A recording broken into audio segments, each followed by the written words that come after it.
or forget everything I said. In fact, there's a video. KTN turned 35 last year, and I had to watch one of your videos. And you're talking about preparedness. That when you are prepared, of course the nerves are going to come. Yeah. And now I've started another show, but just hold on. I'm about to get home with the point. Yeah. So that's what I love about your brand. You understand? Like, this is me off the cuff. I've just been told I'm hosting this thing at work, but I still have to. I'm like, I wonder where I would get insights from. I don't want some generic video on YouTube. I'm like, Hannah must have something, a video on it. But you have to do a lot of scrolling. I'm like, wacha nitafute nione kama kuna kitu washaisema ya personal, yeah, speaking in front of public speaking. Yeah. And I found a video, luckily. So that's what I'm trying to say, that I kind of understand what you're saying about building trust. Yep. And having that on radio, we call it eye contact with your audience. Yeah. How do you know that you have attained it, Hannah? What? The eye contact. Oh. How do you know I've done the work, I have toiled, I have sweated, blood, sweat, and tears. It's been 7 years. I finally feel like I have eye contact with my audience. I finally feel like I now have a trustworthy brand. Yeah. How do you know? Yeah, trustworthy, and you have their attention. Yes. Do you know how you know? They tell you. They tell you. Because at some point, your brand stops becoming what you say it is, and it starts becoming what they say it is. Okay? So they tell you. I'll give you an example. Yeah. Just this year. So there's a client who called me to go and speak with their staff about something. Yes. And this is a client who I approached 7 years ago. And I went to their boardroom not once, not twice. Yes. And I did the presentation. They're like, yeah, this is very good, this is very good, this is very good. And then nothing ever happened. Yeah. They called me this year in February. And I asked, why did you call me? It's been 7 years. Yes, I'm blue ticking me. Why did you call me? Yes. And then they said, because Hannah, now we are ready for you. I was like, that's not true. It's because they feel that I am ready for them. It's not about them. It's about I am ready. That means they've watched the journey. They're like, who's this person we're going to put in front of our audience? Who's this person? Let's see if she's going to talk about the same thing next year.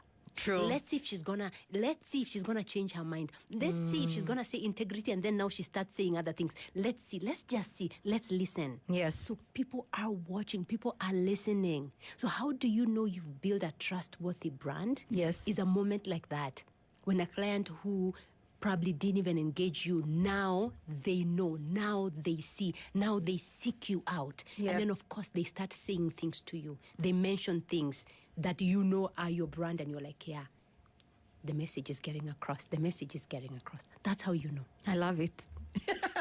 I love it. I love it. How do you balance authenticity with professionalism when building your public image? Because sometimes we're afraid to be ourselves because we're not sure how receptive our audience is going to. So tell us about the balance between paying the bills, staying true and authentic as you keep preaching in all your conversations and your talks. But tell us is there a balance? Yeah. So this is what I always say. You are one person. Yeah. Okay? One person. Yes. Because I get that question a lot. How do I separate my personal brand from my professional brand? Yes. And I'm like, why do you want to separate your personal brand from your professional brand? You are the same person. And so if you show up as you, yes, there won't be struggle. Do I want you to be careless? No. I want you to know the spaces you are in, because some spaces are governed by rules. Right? So you can't say, I like eating chocolate at 10 a.m. and being myself. Yes. And then when you're at work and you know very well you can't be eating chocolate at 10 a.m. when something else is going, then you're eating. So I'm not saying be careless. Yes. No. I'm saying be true to yourself. And at the end of the day, you have you. Right? You have you. And you don't have, when you build a brand that is congruent. Yes.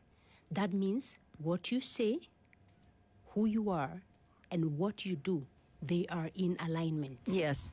they are congruent, then you don't have to struggle. Am I being me today? Am I being another What person? did I say yesterday? What did I say yesterday that I can follow up to be free? Yeah. Some people say, oh, people who say just be free are people who've already attained a certain level of. And I'm like, you know what? You can wait until you attain that certain level of, but the sooner and the earlier you start, the better. The better, because you are telling the audience, this is what to expect from me.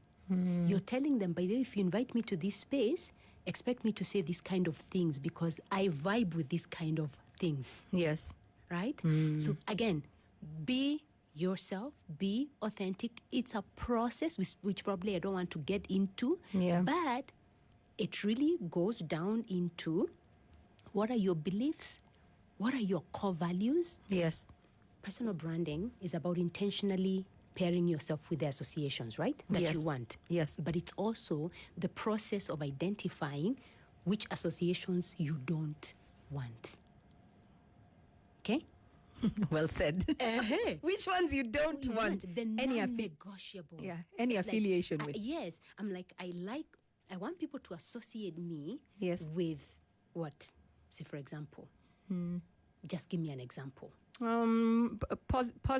Positivity. Positivity. Yes. I want people to associate me with positivity. Yes. I want people to associate me with giving talks on maybe Empowerment. Empowerment. Yes. Right? I don't want people to associate me with alcohol. Yes.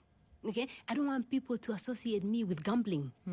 I don't want people to associate me with giving marital advice, marriage advice, even though I'm married. Yes. So I'm like, there are things that I don't want people to associate me with, but there are things that I want people to associate me with. Yeah. It has to start from there. And then after that, there's no struggle. There's no, who do I become? Who don't I become? Or where am I? What can I say? What can I not say? But also remember, etiquette and manners is a big part of personal branding. Yes. So as you get into executive presence, then you need to know what spaces are you in so that you know how to behave accordingly, so that you're not being careless simply because I'm authentic. I'm just going to say Be anything. myself. I'm just going to be myself and say anything I want. That's not what I'm talking about. It's Yeah. just deep down. What are those things that really matter to you? I love that. Yeah. I love that. And because we use excuses of authenticity to just portray and put our bad manners in full display. I know. Get out of jail free card. What does a strong personal brand look like for someone who's into entrepreneurship? Because I love how you've said you can't disassociate, because this is what people want to do. Set up a personal brand. People trust you, like you. Then now I'm going to unveil a lip line. I'm like, Yolanda, people like me on radio. Maybe now this is the time to launch a lip care, lippies. So how do I leverage on what will people automatically buy, because the personal brand is what you bought into, first of all. So you're not going to authenticate and check, probably scrutinize whatever product I'm selling. How do you, I don't know. Yeah, because I feel like the personal brand, I like what you've said and given us the journey. It starts with you. You cannot disassociate or split apart. You are one wholesome being as a brand. So when I'm going to launch a product, and I don't want to give you an example because I don't like bashing celebrities. A very known brand that people have loved for the longest time launched a lip line. And then on TikTok, one day with one video, she was totally destroyed. Cancel culture in this country is very real. People forgot that they had loved this girl. They had, I'll tell you, because it wasn't a sad story, and she didn't steal from anyone. Nancy Moy, a local celebrity. So people like her. She's a lifestyle content creator. She launches a lip care line, and she says she's not the manufacturer. So one wrong issue, and then she took full responsibility, paid for all the medical checkups and treatment and whatever. But I'm using it as an example, for instance. Why did people switch 360, Hannah? And this is someone you knew and grew to love for maybe a decade. But one wrong move with a product that had her name on it, and everything just up in smoke? Yeah. Why would we see that playing out? And you're saying your brand and whatever you will give people, you already have built trust. So it's going to be not an easier sell, but they'll be more receptive to giving it a chance. Oprah has cookbooks. We will buy it because of Oprah. Martha Stewart as well. So should one day we see something from an Oprah product, will we cancel Oprah? After everything she's built as a personal brand, why do we see that happening? Yeah.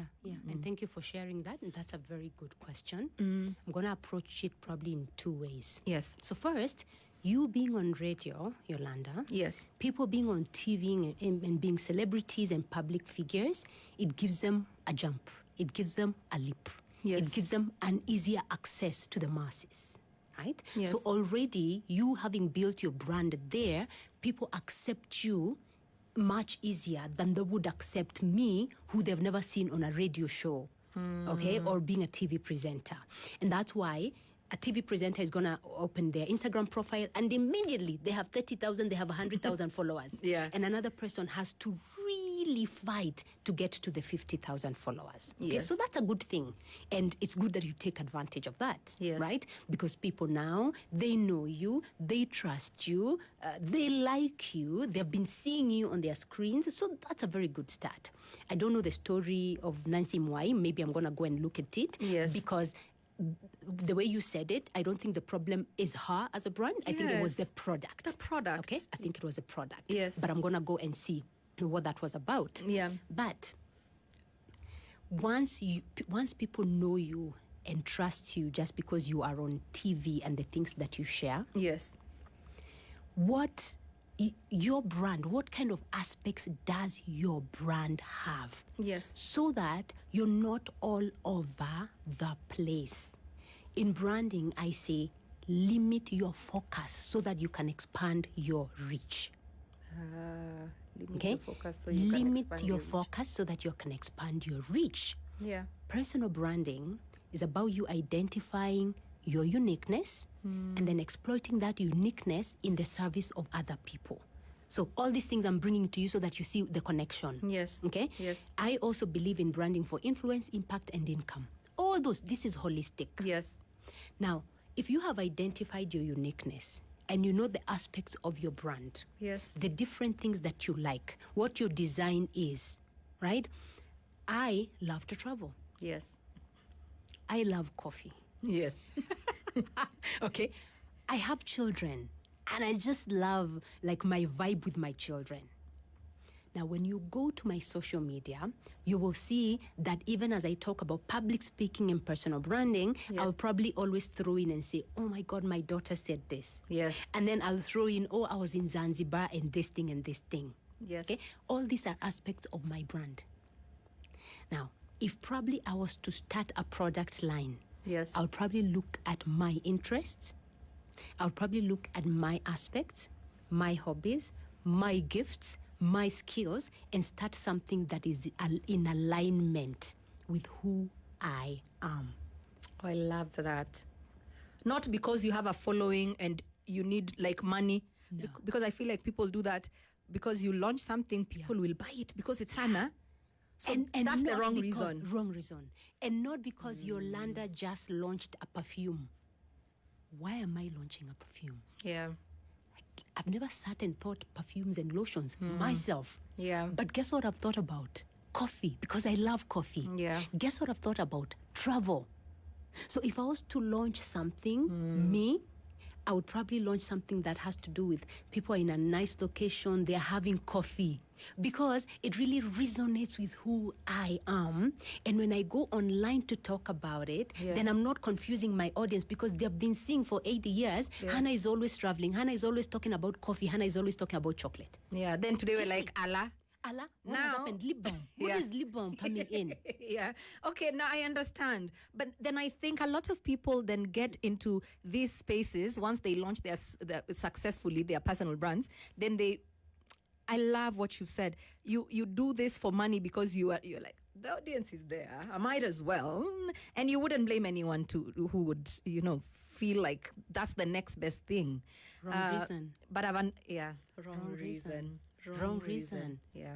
Because Period. even if it does take off, because you have followers and they're going to buy. Yeah. Even if it does take off, 5 years from now, 10 years from now, like you're doing something, you started on the wrong foot. Yeah. That means you're doing something you really didn't want to do. Yeah. It's not your thing, and you're exhausted. You're thinking, Sasawa, they're following me for what? I hate this thing. And then you hear somebody saying, I'm going to close this business. I want to rebrand.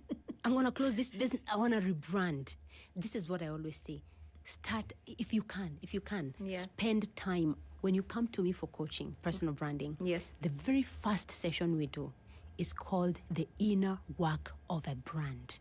Yeah. We go into your inner brand and we peel the onion. A layer at a time. A layer at a time. What is your core? That means what's your essence? What are your core values? In fact, I use that acronym design. Yes. What drives you? What are your drivers? Yes. Then we get into your stories, your experiences. Okay? Yes. Because every brand has different stories. Every brand has a love story, a backstory, a gap story. I love that. I love that. And we get into those stories. Yours are different from mine. So we get into the stories. We get into your skills. We get into your interests. We get into your gifts. We get into your nature as your lander. Yes. And then we build from there. So that when you're building a brand, you're not building from, watch out, I build this because Hannah is doing this, let me do this. No. Me too. You know yourself. You've done your work for self-discovery. You're starting to master yourself. And you know, this is my space. This is my area. This is where I'm going to limit my focus. Yes. Yeah. I love that. Yeah. Oh my God, goosebumps. Personal branding is deeper than your logos and your colors. I think And that's a what we mistake. imagine. That's a mistake a lot of people make. Yeah, we think about the aesthetics, Yeah. but you're talking about your values. You're going cellular. You're on a cellular level. 100%. How do you rebuild your personal brand after a setback, for instance, like who I just told you? I think you had told us earlier when I said, how do you reconcile the two? How do you recalibrate from a mishap? For example, someone who, like Janet Jackson, let me talk the international space. At the Super Bowl, Justin Timberlake, there's a wardrobe mishap. Now everyone thinks you're a flasher. You've shown the entire universe your boob, for example. How are you coming back right now? Again, because I feel like that's something someone feels we need to touch on again. How are you coming back? Are you apologizing? Yeah. How do you take responsibility and accountability of a mishap? That's something that wasn't by mistake. You intentionally did something. Human is the error. How are you handling a public humiliation exercise? Yeah. Good question. First of all, we are human beings, right? You are a human being. So just, the minute you start building that brand, that business, that whatever it is, you will make mistakes.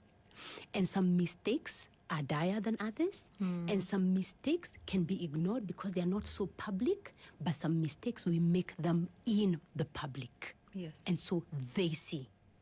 Now, once the mistake happens, makosa imefanyika. You want to ask yourself, is this a mistake that needs to be handled publicly?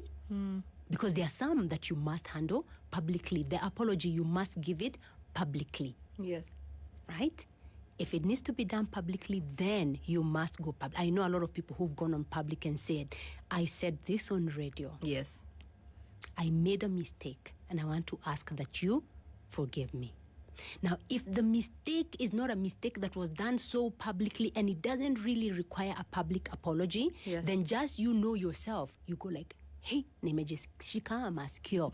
Yeah. It will not happen Again. I will not do this thing. Nimejiita kamkutano. Na nikaona that I will not do this thing again. And then now you decide that from this day forward, you will not do this thing that caused you such a mishap. But if it does happen and you need to apologize publicly, then you probably do need to go and apologize publicly. If you need to return people's money, you probably need to return people's money. If you need to do what else? Return whatever it is, there's an event you organized and then people paid and then they didn't show. If you need to come up with another event where they all come for free, yes. If there's a product you need to give them, like maybe if it's a lip balm, I don't know Nancy Mwai's story, but if it's a lip gloss that made people whatever and you need to recall it, have you not seen a lot of companies recalling their product? Yes. If you need to recall and return the money, then you can. Those are the things we're talking about, public apologies. Yes. You must do it, then you must do it because you put yourself in public, and if you did, that means you subjected yourself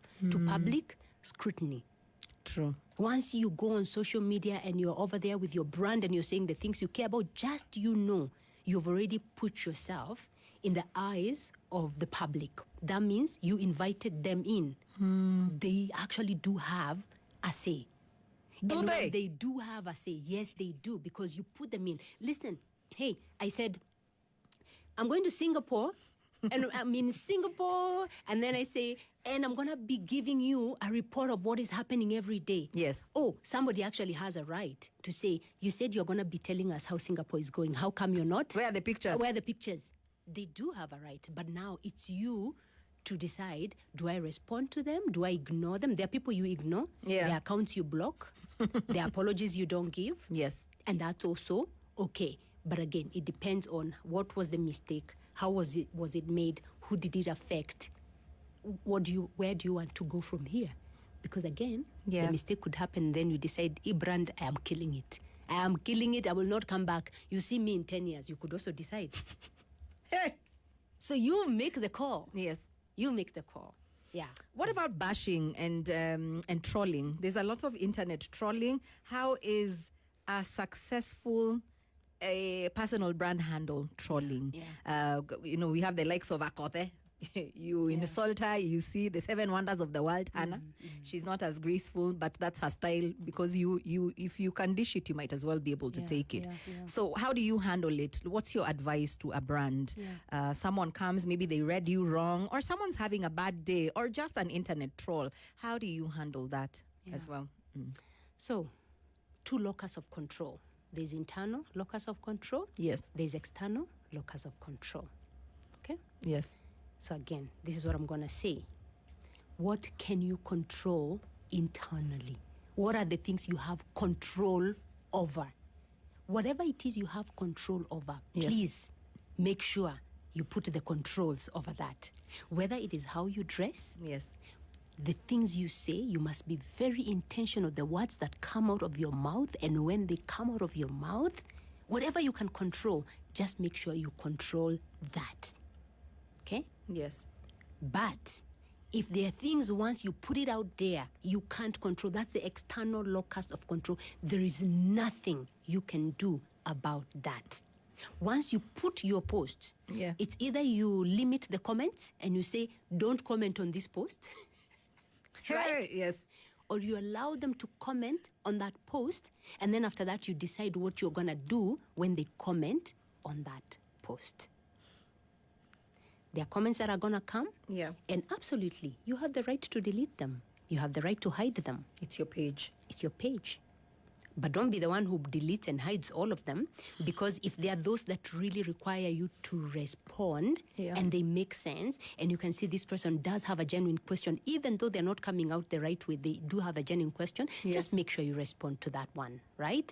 Otherwise, people are going to stop commenting on your post if you delete all of them and you hide all of them, right? So Ujiongeleshe basi. Ujiongeleshe, ulikuwa unatuuliza kwa nini? Kwa nini you're putting your content here if you don't want people to engage? It's part of engagement. So there are comments that you really, it's good for you to respond to. Yes. There are some that are not related. You know, there are people who are just going to comment on your post.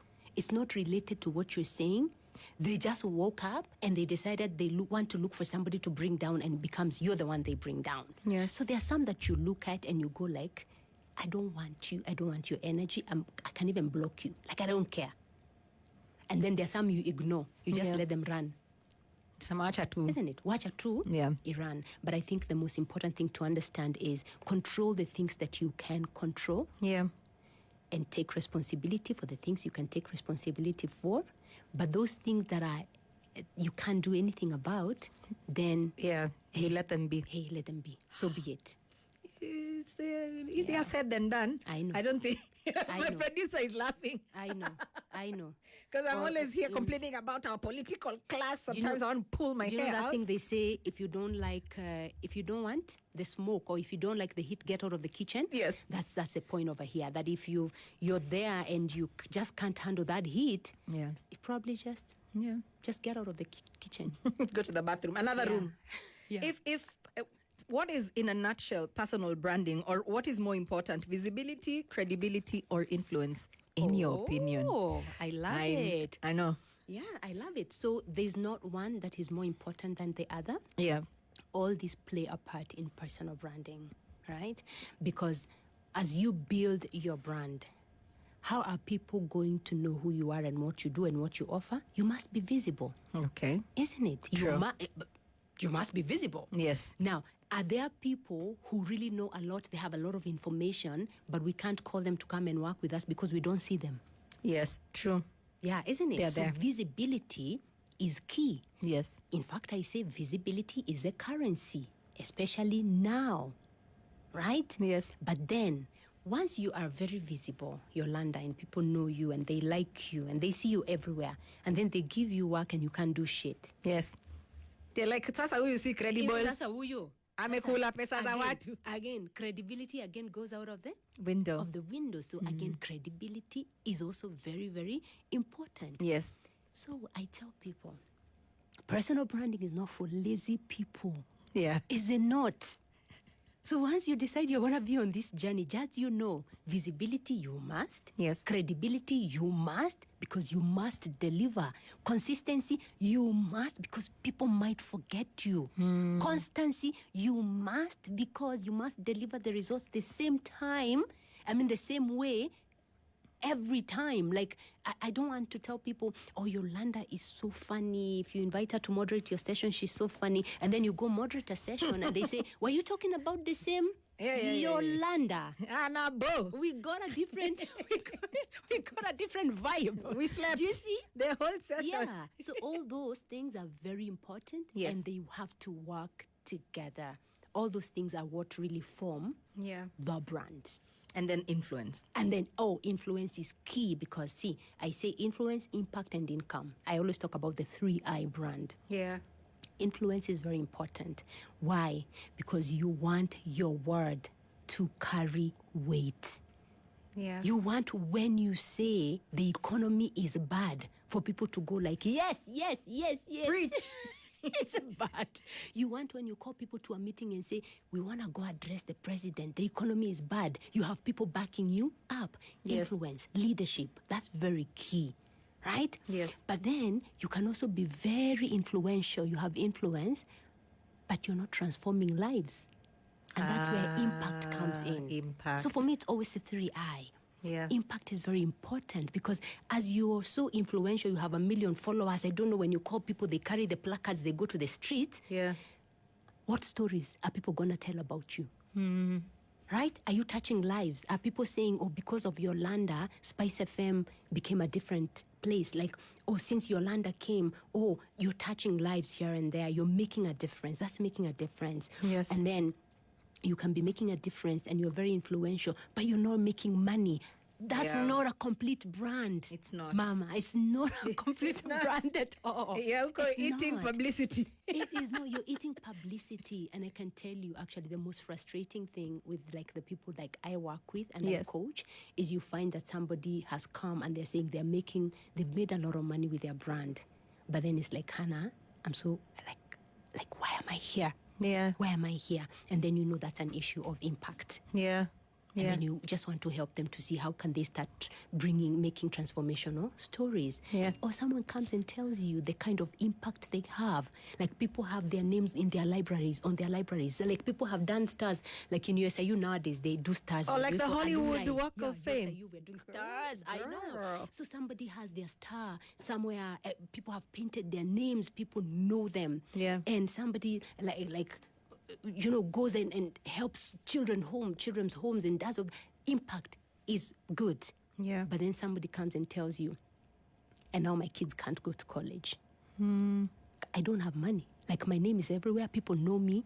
People know I'm this person who, but I don't have money. I'm very frustrated. So those things, Okay. very important. Influence, impact, income. Influence, impact. Hi, Mr. Lisamira. So we have the news in the next 20 seconds. Hannah has to stay and say goodbye on the other side of the clock. We can't have her here for an hour. It's not enough. Mr. Lisamira, the floor is yours. Take it away.